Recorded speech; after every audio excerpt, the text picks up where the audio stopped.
Bonjour et bienvenue dans Archi-Urbain, l'émission qui vous parle d'architecture et d'urbanisme. Aujourd'hui, je suis à côté de Schumann pour vous parler d'un hôtel, l'hôtel Shelton, et je suis en compagnie de Jean-Sébastien Van Kemelen du bureau K. Bonjour, Jean-Sébastien. Bonjour, bonjour. Comment vas-tu? Ça va bien, ça va bien. Alors, bureau K, on a compris, hein, c'est pour Van Kemelen, c'est ça? Oui, le nom est un petit peu compliqué, même si c'est un nom qui sent bon le terroir. C'est vrai qu'on a... Le terroir d'où? Le terroir belge, pour le coup. Mais c'est vrai que c'est un peu compliqué, et donc la lettre K est finalement devenue un peu emblématique du bureau. Oui. C'est vrai. Alors, c'est la première fois que tu es ici dans Archi-Urbain, donc je voudrais déjà que l'on fasse un petit topo de qui es-tu, qui est le bureau K. Le bureau K existe depuis quand? Alors, le bureau K, en fait, a commencé en 2006. J'étais un architecte seul et scellé, et puis progressivement, le bureau a pris de l'ampleur, on a eu de la clientèle, et donc on a pu finalement grandir petit à petit. Et voilà, on est maintenant 4 collaborateurs qui travaillons pour ce bureau, et on fait des projets assez variés, finalement, de l'ORECA, mais aussi du logement, des rénovations, des commerces. On essaye vraiment de rester un peu polyvalent et de ne pas faire toujours la même chose, d'avoir une variété dans les projets, c'est quelque chose qu'on recherche. Mais j'ai quand même l'impression que dans ta carrière, il y a une rencontre qui va changer ta vie. Oui, évidemment la rencontre avec Frédéric Nicolai, qui entre-temps est devenu un ami, on se connaît maintenant depuis 10 ans, et c'est vrai qu'il nous a permis de faire plein de projets, de travailler main dans la main avec lui. Alors, pour ceux qui ne connaîtraient pas Frédéric Nicolai, c'est donc l'instigateur du Zebra, du Roi des Belges, du Belga. Frédéric arrive toujours avec des idées et des concepts forts, et puis après, moi, j'essaye de l'aider à finalement à réaliser ces concepts-là. Est-ce que tu te considères plus comme architecte d'intérieur ou architecte? Pour moi, l'architecture, c'est un concept qui est assez large et qui va vraiment de l'urbanisme jusqu'à la décoration, et j'ai presque envie de dire le dessin de la petite cuillère et finalement des plus petits objets de mobilier. Donc pour moi, j'ai du mal à imaginer l'architecture sans l'architecture d'intérieur. Ça peut même aller jusqu'à, je ne sais pas, choisir quelle soupe on va servir. Oui, c'est vrai, et surtout pour le coup avec les projets avec Frédéric, qui se fait toujours un point d'honneur à assurer une certaine qualité dans les établissements qu'il met en place. On essaie d'avoir un concept qui est cohérent, et donc moi je trouve ça très chouette quand on me demande mon avis pour rédiger la carte d'une certaine façon. Bon, puisque tu as donné quelques petits éléments concernant ce projet-ci, je propose qu'on le découvre. Nous sommes rue Véronèse, donc à côté de Schumann, je l'ai dit, c'est un hôtel. C'est le premier hôtel que vous faites ensemble? Oui, tout à fait. On a fait plusieurs fois des restaurants, des cafés, mais là c'est la première fois qu'on fait un hôtel, et j'espère que ce ne sera pas la dernière. Alors, qu'est-ce qu'on va retrouver c'était quoi la demande du client d'abord? Je pense que la demande du client, c'était finalement d'avoir un hôtel qui a une personnalité, parce que c'est vrai que c'est souvent assez impersonnel un hôtel. Ici, il y a une clientèle qui est très internationale du côté de Schumann. Je pense que finalement, ce sont des gens qui voyagent énormément. S'ils peuvent trouver un petit havre de paix dans lequel on se sente bien et ils peuvent penser à autre chose que le travail, je pense que c'est vraiment une réussite.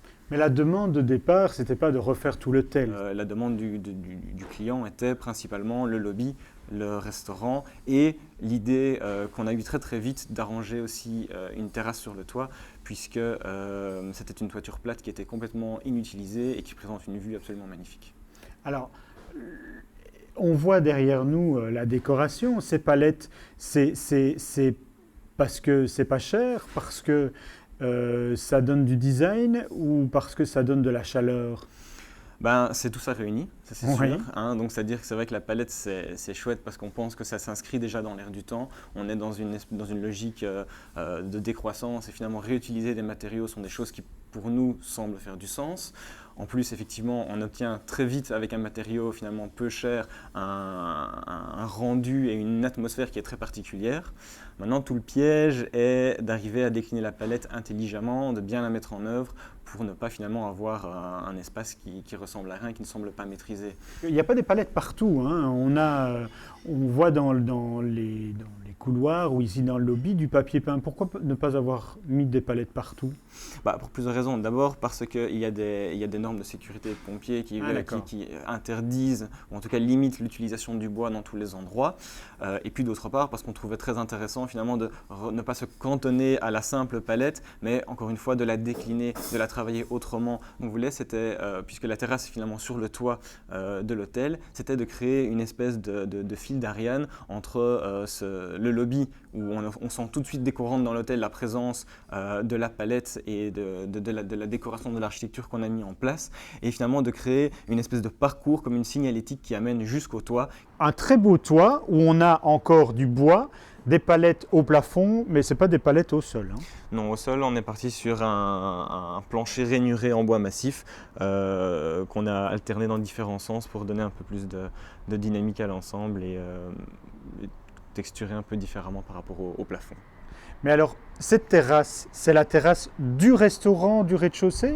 Non, donc c'est une terrasse qui est accessible à l'hôtel, simplement que le restaurant peut l'utiliser, par exemple, pour le midi, si un client a envie de venir manger un plat ici, il peut le prendre, et les clients peuvent venir boire un verre ici le soir ou à l'heure qu'il les chante. Et ça ne fait pas trop de bruit pour les personnes qui ont leur chambre alors sur le côté? Donc il y a des chambres qui sont données au dernier étage, qui donnent sur la terrasse, qui plutôt pour moi a une plus-value plutôt qu'à l'inverse. Ah oui, ça, je suis d'accord, mais si y a un groupe de jeunes qui vient faire la fête ici. Oui, donc évidemment l'hôtel gère ça un petit peu intelligemment, ce qui fait qu'à partir d'une certaine heure, la terrasse n'est plus accessible, et il y a un système donc de bac à plantes amovibles sur palette qui permet de privatiser. C'est la petite plante, c'est le petit bac qu'on voit là. C'est les petits bacs qu'on voit derrière et qui permettent finalement d'être facilement transportés pour privatiser certaines parties de la terrasse. Qu'en est-il des chambres? Alors les chambres ressemblent à une chambre classique?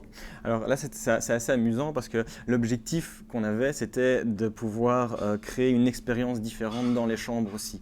Encore une fois, une expérience différente des chambres d'hôtel aseptisées. Et donc, à ce titre, on a vraiment développé une chambre comme nous, on l'entendait, où on a eu carte blanche de l'hôtel. Il nous a dit, Frédéric, Jean-Sébastien, faites ce que vous voulez dans cette chambre, allez jusqu'au bout de votre trip. C'est une chambre test. C'est un peu une chambre test.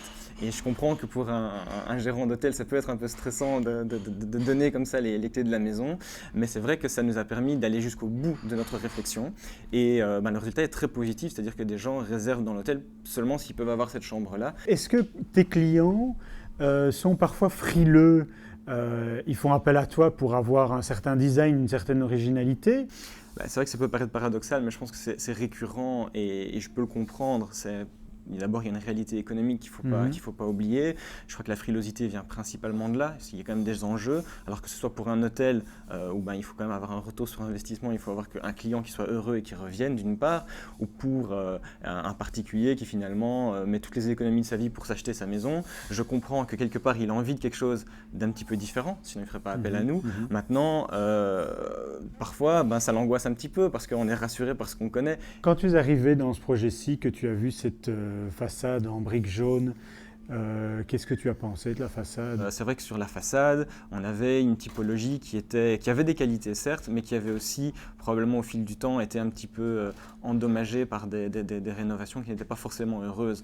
Donc ce qu'on a fait justement, on essaie de revenir un petit peu en arrière, finalement de décaper certaines années qui avaient pu endommager le bâtiment pour essayer de lui rendre vraiment ce qui à notre sens était un petit peu sa plus belle image. Donc en sablant les bétons pour révéler le béton naturel. Même chose sur les châssis qui avaient été peints, on les a décapés pour laisser cet aspect en bois naturel. Et cette brique jaune finalement qui est un témoignage d'une certaine époque à Bruxelles était très intéressante, donc on a voulu la conserver et finalement le rendu final de la façade est pas plus mal comme ça.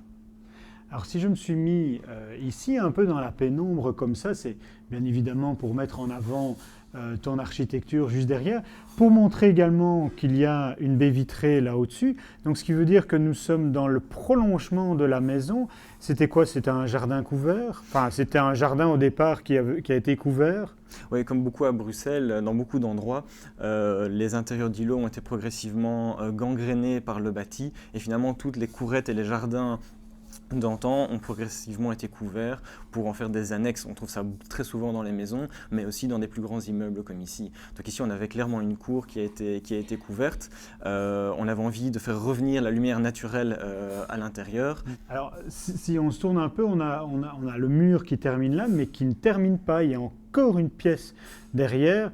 Et on croise les doigts pour que le client dise « Ok, on va faire une vitre et mettre un petit jardin ». Oui, on avait envie, dans cette idée-là, d'aller encore plus loin et finalement de rouvrir ce mur, de rouvrir la cour telle qu'elle était et vraiment d'avoir en fin de perspective du restaurant un espèce de patio ou de jardin d'hiver qui pourrait être arboré et qui pourrait, je pense, aller dans le sens de ce qu'on a essayé de mettre en place.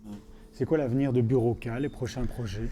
Alors l'avenir de Buroka, il y a toujours pas mal de projets d'Horeca dans le pipe parce que comme je te disais, il y a énormément de choses à faire à Bruxelles. Ouais. Il y a beaucoup de choses qui sont bâties, donc c'est pour ça qu'effectivement on fait beaucoup aussi d'architecture d'intérieur ou de réaménagement, de transformation. Tout est construit, mais en même temps, il y a beaucoup à faire. C'est un peu le Far West. On a de l'Horeca et puis énormément de logements. Il y a vraiment une crise de logement à Bruxelles. Il y a des logements qui sont vraiment dans des états terribles et on peut faire beaucoup de choses. Donc là, je pense que la transformation, la réaffectation de vieux immeubles sont des choses qui nous intéressent très très fort. Est-ce qu'il y a une envie chez Buroka de faire un grand geste architectural? Je ne sais pas si j'ai la prétention de faire un grand geste architectural, mais je pense qu'effectivement, pour prendre ton exemple, je pense que l'Horeca a vraiment une vocation urbanistique forte au niveau, pas forcément de son expression architecturale, mais de son enjeu urbanistique, de la fonction qu'il remplit. Je pense qu'un café peut être un espace de rencontre, de mixité sociale. Bon, Jean-Sébastien, on va en rester là parce que l'émission se termine. Je te remercie pour ces explications. Tu m'invites donc pour un prochain projet quand tu le désires. D'ici là, on peut voir et revoir cette émission sur www.archiurbain.be. Merci beaucoup et un petit café ici alors. Avec plaisir. Merci beaucoup. Au revoir. Au revoir.